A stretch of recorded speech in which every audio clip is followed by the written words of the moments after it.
Hi friends, मुठ्ठल Joshi. या व्हिडिओमध्ये आपण मुंबई उच्च न्यायालयामधील शिपाई व लिपिकसाठी सराव पेपर 39वा पाहणार आहोत. याच्या अगोदर आपले 38 पेपर झालेले आहेत. ते सगळे पेपर तुम्ही पाहून घ्या आणि ते सगळे व्हिडिओ तुम्हाला कुठे पाहता येतील तर आपलं जे विठ्ठल जोशी यूट्यूब चॅनल आहे ना, ते ओपन केल्यानंतर प्लेलिस्टमध्ये जा. प्लेलिस्टमध्ये गेल्यानंतर न्यायालय भरतीच्या प्लेलिस्टमध्ये अगोदर झालेले सगळे व्हिडिओ तुम्हाला पाहता येतील. आणि याच्यामध्ये ना आपण जी केवर आधारित 30 प्रश्न पाहणार आहोत. हे सगळेच्या सगळे प्रश्न वेगवेगळ्या परीक्षांना विचारलेले आहेत. आणि जर तुम्हाला हायकोर्ट पिऊन टेस्ट सिरीज घ्यायची असेल तर प्ले स्टोअरवरून विठ्ठल जोशी ॲप डाउनलोड करा आणि हायकोर्ट पिऊन टेस्ट सिरीज विकत घ्या. याच्यामध्ये ना 170 टेस्ट आत्तापर्यंत दिलेले आहेत आणि अजून एक टेस्ट अपलोड होणार आहेत आणि फी फक्त 200 प्लस GST आहे. तसंच यामध्ये म्हणजे मुंबई उच्च न्यायालयानं घेतलेले जे ॲक्च्युअलमध्ये पिऊनचे पेपर आहेत ते सगळेच्या सगळे पेपर याच्यामध्ये दिलेले आहेत आणि ते सोडून 170 टेस्ट तुम्हाला सरावासाठी दिलेले आहेत आणि यातले जशास तसे प्रश्न तुम्हाला ॲक्च्युअल परीक्षेमध्ये विचारले जातील याची मला खात्री आहे. चला तर मग आता पहिला प्रश्न आपण पाहूयात. आणि पहिला प्रश्न आहे पहा, भारतीय संविधानाच्या कोणत्या कलमाअंतर्गत राष्ट्रपती राजवट लागू केली जाते? आता ही जी राष्ट्रपती राजवट आहे ना, ही घटक राज्यामध्ये लागू केली जाते पहा. आणि ती कलम 356 नुसार लागू केली जाते.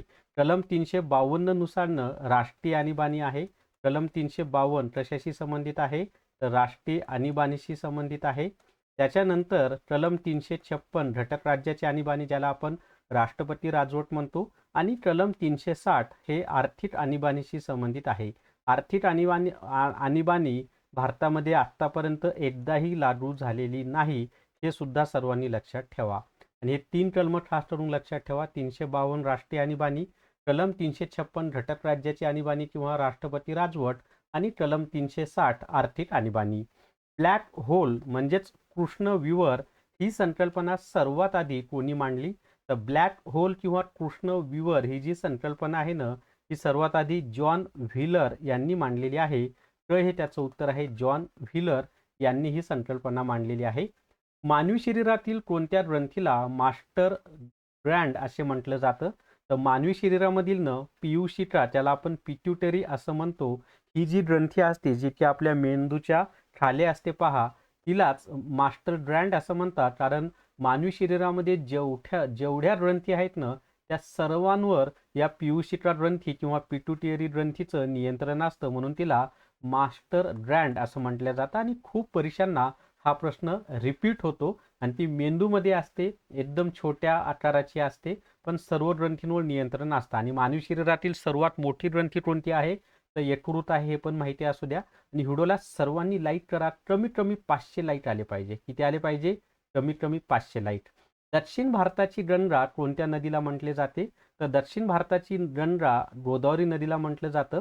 गोदावरी नदीचा उगम हा महाराष्ट्रातील नाशिक जिल्ह्यातील त्र्यंबकेश्वर या ठिकाणी ब्रह्मगिरीच्या डोंगरात झालेला आहे.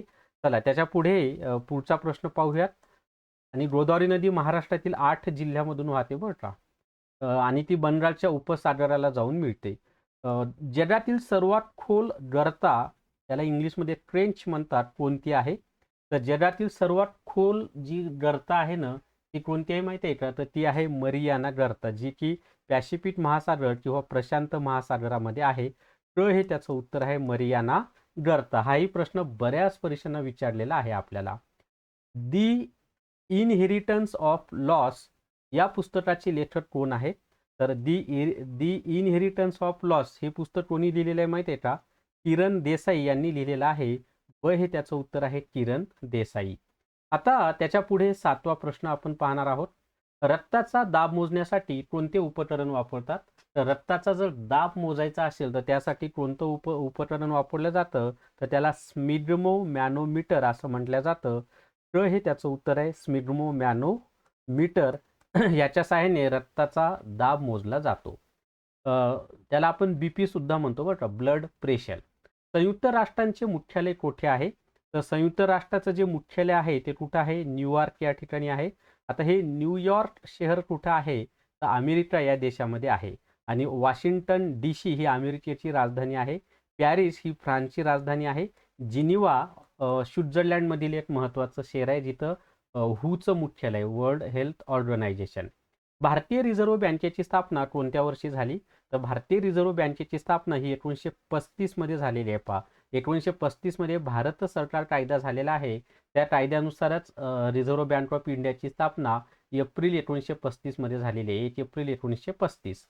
ऑलिम्पिक चिन्हातील 5 कड्या काय दर्शवितात? तर ऑलिम्पिक चिन्हामध्ये असणाऱ्या ज्या 5 कड्या आहेत ना, त्या काय दर्शवतात माहिती आहे का?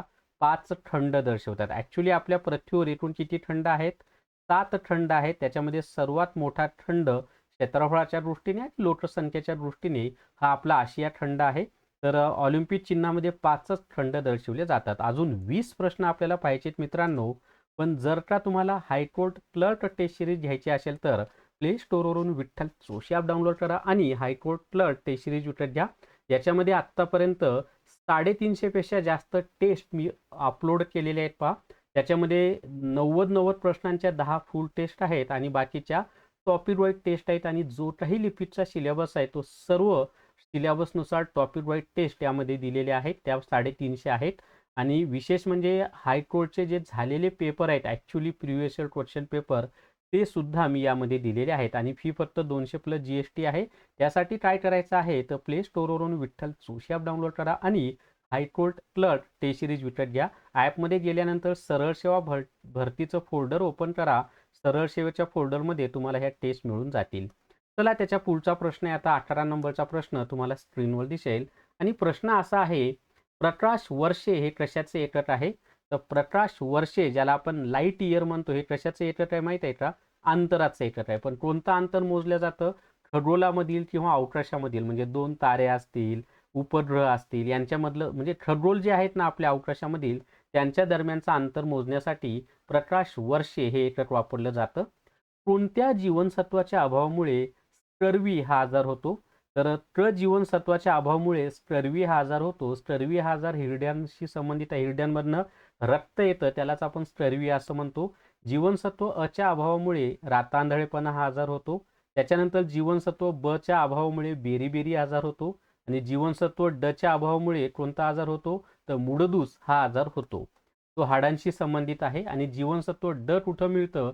तर सकाळच्या कोवळ्या सूर्यप्रकाशामध्ये उभं राहिल्यानंतर आपल्या त्वचेच्या खाली जीवनसत्व ड तयार होतं. भारताचा पहिला उपग्रह आर्यभट्ट कोणत्या वर्षी प्रक्षेपित करण्यात आला? तर भारताचा पहिला उपग्रह आर्यभट्ट हा कधी प्रक्षेपित करण्यात आला माहिती आहे का? 1975 मध्ये प्रक्षेपित करण्यात आलेला आहे. ब हे त्याचं उत्तर आहे, 1975. आता याच्यामध्ये हे पण लक्षात ठेवा की भारताचा पहिला उपग्रह कोणता? तर आर्यभट्ट आहे. आणि त्यावेळेला भारताच्या पंतप्रधान कोण होत्या? तर इंदिरा गांधी ह्या होत्या. जागतिक पर्यावरण दिन कधी असतो? सर्वांना माहिती आहे. जागतिक पर्यावरण दिन कधी असतो? 5 जूनला असतो. हे त्याचं उत्तर आहे. जागतिक पर्यावरण दिन हा दरवर्षी 5 जूनला साजरा केला जातो. पेंच राष्ट्रीय उद्यान कोणत्या राज्यांच्या सीमेवर आहे? तर पेंच हे जे राष्ट्रीय उद्यान आहे ना, ते महाराष्ट्र व मध्य प्रदेश या 2 राज्यांच्या सीमेवर आहे. तर ब हे त्याचं उत्तर आहे, महाराष्ट्र आणि मध्य प्रदेश. 16 नंबरचा प्रश्न पाहूयात आता. आधुनिक अर्थशास्त्राचे जनक कोणाला मानले जाते? तर आधुनिक अर्थशास्त्राचं जनक कोणाला मानलं जातं माहिती आहे का? ॲडम स्मिथ यांना आधुनिक अर्थशास्त्राचे जनक असे म्हणतात. तर हे त्याचं उत्तर आहे, ॲडम स्मिथ यांनाच आपण आधुनिक अर्थशास्त्राचे जनक असे म्हणतो. रडारचा पूर्ण विस्तार काय आहे? आता सध्या युद्ध सुरू आहेत जगामध्ये. त्यात अमेरिका इराणचं युद्ध, मोठं युद्ध सुरू आहे. तर त्याच्यामध्ये रडारचा वापर केला जातो. तर रडारचा पूर्ण विस्तार काय माहिती आहे का? रेडिओ डिटेक्शन अँड रेंजिंग असा त्याचा फुल फॉर्म होतो. रडार म्हणजे काय? रेडिओ डिटेक्शन अँड रेंजिंग असा त्याचा फुल फॉर्म होतो. आता त्याच्यानंतर 18 नंबरचा प्रश्न आहे, महाराष्ट्रातील कोणत्या जिल्ह्याला साखरेचा वाटा असे म्हणतात? कारण तिथं सहकारी म्हणजे साखर कारखाने सर्वात जास्त आहेत. तर त्याचं उत्तर आहे अहिल्यानगर. अहिल्यानगर जिल्ह्यामध्ये साखर कारखान्यांची संख्या जास्त आहे, म्हणून त्याला साखरेचा वाटा असं म्हणतात. अहिल्यानगर हा महाराष्ट्रातील क्षेत्रफळाच्या दृष्टीने सर्वात मोठा जिल्हा आहे. त्याच्यानंतर सर्वात जास्त विहिरी अहिल्यानगर जिल्ह्यातच आहेत. सत्यार्थ प्रकाश हा ग्रंथ कोणी लिहिला? तर सत्यार्थ प्रकाश हा ग्रंथ कोणी लिहिला? सगळ्यांना माहिती आहे, स्वामी दयानंद सरस्वती यांनी लिहिलेला आहे. स्वामी दयानंद सरस्वती यांनीच वेदांकडे परत चला असा एक नारा दिला होता. त्याच्यावरही प्रश्न आपल्याला विचारले जातात. त्यांनी सत्यार्थ प्रकाश नावाचा ग्रंथ सुद्धा लिहिलेला आहे. त्याच्यानंतर स्वामी दयानंद सरस्वती यांनी एका संस्थेची स्थापना केली होती. पहा कोणती आहे ते मला आवर्जून कमेंट करून सांगा. चला त्याच्या पुढचा प्रश्न आहे आता नेक्स्ट. म्हणजे स्वामी दयानंद सरस्वती जसं महात्मा ज्योतिबा फुले यांनी सत्यशोधक समाजाची स्थापना केली, तशी स्वामी दयानंद सरस्वती यांनी कोणत्या समाजाची स्थापना केली ते मला आवर्जून सांगा. सूर्यमालेतील कोणत्या ग्रहाला लाल ग्रह म्हणतात किंवा तांबडा ग्रह म्हणतात? तर त्याचं उत्तर आहे मंगळ ग्रह. यालाच आपण लाल ग्रह किंवा तांबडा ग्रह असं म्हणत असतो. अजून 10 प्रश्न आपल्याला पाहिजेत मित्रांनो. पण जर तुम्हाला सिलेबस म्हणजे लिपिक आणि शिपाई दोन्हीचा फॉर्म भरला असेल आणि दोन्हीचा सिलेबस एकत्र पाहिजे असेल, लिपिक आणि शिपाईचे झालेले पेपर सुद्धा एकत्र पाहिजे असतील आणि सरावासाठी भरपूर पेपर पाहिजे असतील, तर आपलं जे न्यायालय भरती ई बुक आहे ना ते उपलब्ध आहे. याच्यात संपूर्ण सिलेबस वन लाईनर स्वरूपात दिले आहे, झालेले पेपर दिलेत लिपिक आणि शिपाईचे आणि दोन्हीचाही सिलेबस छानपैकी दिलेला आहे. फी फक्त 200 प्लस GST आहे. त्यासाठी प्ले स्टोअरवरून विठ्ठल चोशी ॲप डाउनलोड करा आणि सरळ सेवा भरतीच्या फोल्डरमध्ये जाऊन न्यायालय भरती ई बुक विकत घ्या. चला त्याच्या पुढचा प्रश्न आहे आता 21 नंबरचा प्रश्न आपण पाहूयात. इन्सुलिनचा शोध कोणी लावला? तर इन्सुलिन जे आहे ना त्याचा शोध कोणी लावलेला आहे माहिती आहे का? तर त्याचं उत्तर आहे पहा फ्रेडरिक बॅन्टिंक यांनी इन्सुलिनचा शोध लावलेला आहे. इन्सुलिन काय होतं? रक्तातील साखरेचं नियंत्रण करतं आणि आपलं जे स्वादुपिंड आहे त्यामधून इन्सुलिन स्त्रवत असतं. हे सुद्धा माहिती असू द्या, कारण मधुमेह हा आजार स्वादुपिंडाशी संबंधित आहे. आशिया खंडातील सर्वात मोठा वाळवंट कोणता आहे? तर आशिया खंडातील सर्वात मोठे वाळवंट कोणतं आहे? तर गोबीचं वाळवंट आहे. ब हे त्याचं उत्तर आहे. गोबीचे वाळवंट हे आशिया खंडातील सर्वात मोठे वाळवंट आहे. संगणकाच्या कोणत्या भागाला त्याचा मेंदू मानले जाते? तर संगणकाचा जो CPU आहे ना म्हणजे सेंट्रल प्रोसेसिंग युनिट, त्यालाच संगणकाचा मेंदू असं म्हणतात. क हे त्याचं उत्तर आहे CPU. कॅथोड रेचा शोध कोणी लावलेला आहे? तर कॅथोड रे याचा शोध कोणी लावलेला आहे माहिती आहे का? जे थॉम्सन यांनी लावलेला आहे. हे त्याचं उत्तर आहे. जे थॉम्सन यांनी कॅथोड रे यांचा शोध लावलेला आहे. आता त्याच्या पुढे 25वा प्रश्न आहे. युनेस्कोचे मुख्यालय कोठे आहे? तर युनेस्कोचं मुख्यालय कुठं आहे? तर पॅरिस या ठिकाणी आहे. युनेस्कोचं मुख्यालय कुठे आहे? पॅरिस. पॅरिस ही फ्रान्स या देशाची राजधानी आहे. प्रेमाचे शहर किंवा लव्ह सिटी असं म्हणतात. लंडन ही इंग्लंडची राजधानी आहे. जिनेव्हा स्वित्झर्लंडमध्ये येतं. भारतीय संविधानाची 8वी अनुसूची कशाशी संबंधित आहे? तर भारतीय संविधानाच्या 8व्या अनुसूचीमध्ये न राजमान्यता मिळालेल्या भाषांची माहिती दिलेली आहे. ड हे त्याचं उत्तर आहे. आणि माझ्या माहितीनुसार 22 भाषा आहेत ज्यांना राजमान्यता मिळालेली आहे. मी चुकत असेल तर तसं कमेंटमध्ये सांगा मला. कांदा कापताना कोणता वायू बाहेर पडतो ज्यामुळे डोळ्यात पाणी येते? तर कांदा कापताना सल्फर हा वायू बाहेर पडतो, त्यामुळे डोळ्यामध्ये काय येतं? पाणी येतं. आता त्याच्यानंतर 28 नंबरचा प्रश्न आहे पहा. राज्यसभेचे पदसिद्ध अध्यक्ष कोण असतात? तर भारताचे उपराष्ट्रपती हेच राज्यसभेचे पदसिद्ध अध्यक्ष असतात. क हे त्याचं उत्तर आहे उपराष्ट्रपती. सध्या भारताचे उपराष्ट्रपती कोण आहेत? तर CP राधाकृष्णन हे आहेत आणि CP राधाकृष्णन हे आपल्या महाराष्ट्राचे राज्यपाल होते.